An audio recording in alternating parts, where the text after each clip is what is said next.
Hello and welcome back to my channel. It's Jessica here. How is everybody doing? I haven't been here in a while, and it's because it's been exam season, but it's finally over. Yay.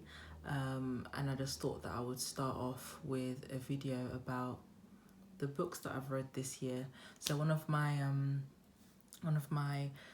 New Year's resolutions was to make sure that I read a book one every month. I haven't been able to exactly do that, but I've read quite a few books. I think like 6, but I can only remember 4 of them that I've read. Becoming by Michelle Obama. This is Going to Hurt, Adam Kay. Americana by Chimamanda Ngozi Adichie. And these are more obscure ones, that one and this one. Zora Neale Hurston. She's the one that wrote Their Eyes Were Watching God. But I read Tell My Horse, Voodoo and Life in Haiti and in Jamaica, and that's a collection of Jamaican folklore and stuff, but I'll get into that a bit more later on. Why I'm no longer talking to white people about race. So I'm just going to do a book review of each of them, what I thought about them, and yeah, and then you guys let me know what books you're reading at the moment and what books I should read. So we'll start off with Becoming by Michelle Obama. So I haven't got the physical copy because I read this as an ebook. So yeah, Becoming by Michelle Obama, that was a really, really, really good book. I enjoyed that because it was split into 3. So like her life before childhood and stuff like that. Then when she met Obama and like relationship stuff. And then after when he became president. And you just see how much her life is intertwined into his, and her successes and his successes were intertwined together, and it's just so cute. And it just really shows that behind every strong man there's a strong woman. So they're absolute goals. What I didn't quite like is the ending bit, like so the third part of the book, because okay, I am informed about politics and everything, but I do at the same time feel like it's all smoke and mirrors. So I didn't like how much she was talking about American politics and stuff. Like it just kind of personally bored me, and I was just thinking like,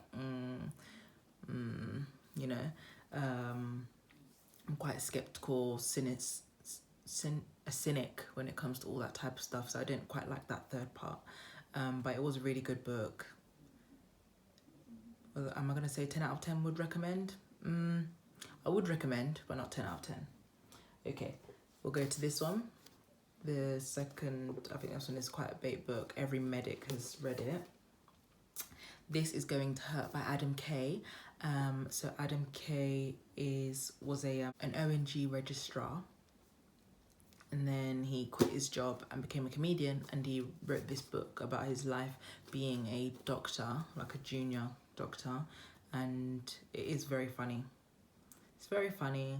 I don't know how I feel reading it when I'm, about to enter that world. Well, still a few years yet, but there's a lot of negativity around the NHS and working for it and stuff.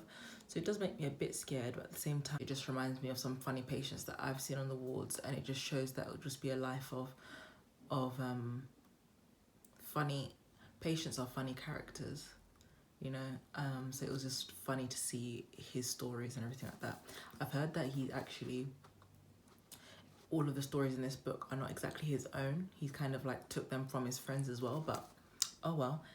He put it into a book, so he gets the money and the clout from it. So I would actually say 10 out of 10 would recommend. And when I'm saying 10 out of 10, I don't actually mean like 10 out of 10, but we just want it to be catchy, Okay, this book is a 10 out of 10, would recommend. It's by Chimamanda Ngozi Adichie. It's basically about this girl in Nigeria, and I'm gonna try not to do spoilers. I'm not gonna do spoilers. About a girl in Nigeria, and she's with this boy in Nigeria as well. And then one of them moves to America and one of them moves to England. And it's kind of like a love story, but then also growing up story, and finding your way back home and what the meaning of home is. And yeah, I've never I've never read romance novels, but this was a really good one, so maybe I might start to read more. I don't know, it's a bit soppy though, so doubt it. But yeah, that's a 10 out of 10, would recommend. I would definitely recommend it. And then I've got, so this is a long title, Tell My Horse Voodoo and Life in Haiti and Jamaica by Zora Neale Hurston. So this book is a random, and I'll tell you how I acquired it, this ebook. It's here if you want to see it. I don't know whether you saw that or that was just really messy. So basically, around October, there was this drive, Google Drive, that was going around that my friend sent to me, and it was basically like for Black History Month, and it was full of like scripts and novels and speeches. And if any of you are interested in this Google Drive, I can try and find the link again, so I can share it with you, because it was absolute gold. And this book was in there, and it's basically a collection of Jamaican and Caribbean, no, yeah, it's Jamaican and Haitian folklore, so about their traditional religions and everything like that. And as you probably know, or don't know, I don't know who's watching this, obviously when the colonizers came to our countries, they told us to hate our own religions and take theirs. So I think that I really enjoyed reading these like short stories, because it just opens up a whole different world that I'd never even experienced or were never going to be told about. So I think it's completely amazing. It's a bit confusing because all the stories are about very abstract concepts, because obviously voodoo shouldn't be something that we come across in our lives. I hope not. So it was kind of abstract, but I liked it, and it was really interesting. Now, I remember the 5th book that I have read this year. It was Why I'm No Longer Talking to White People About Race. And it's appalling that it has took me this long to read that book, but that is a 10 out of 10, would recommend. Oh, and in terms of the other one, Tell My Horse Voodoo and Life in Haiti and Jamaica, I wouldn't say it's a 10 out of 10. I would just say, if you want to just have something where you can just read short stories here and there, because you can just pick it up and then come into any chapter and read it. So read it if you want to, but I don't know. It was kind of abstract for me. Anyways, back to Why I'm No Longer Talking to White People About Race. And I can't remember who it's by, but I'm going to write it down. That is a 10 out of 10, would recommend. There's not many Black British book. No, that's a lie.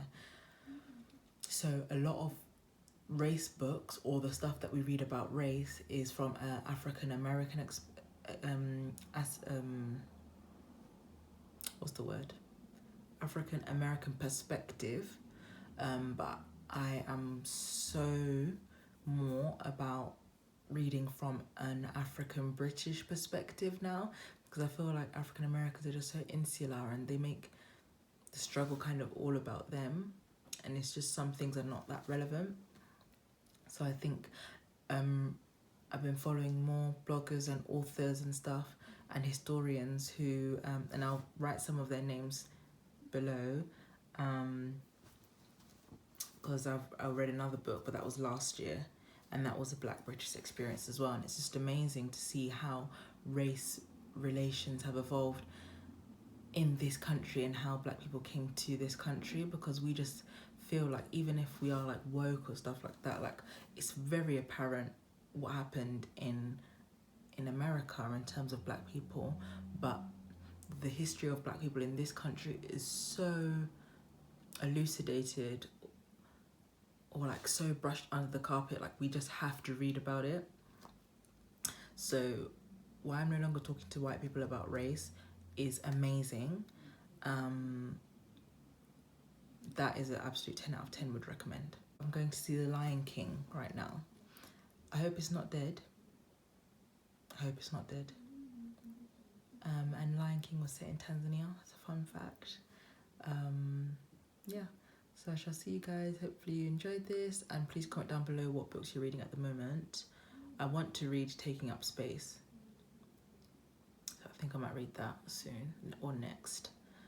Yeah, because I got to do one every month and I've done 5 for this year. So, you know, kind of nearly there, but I'm 2 books behind. So see you everybody, bye.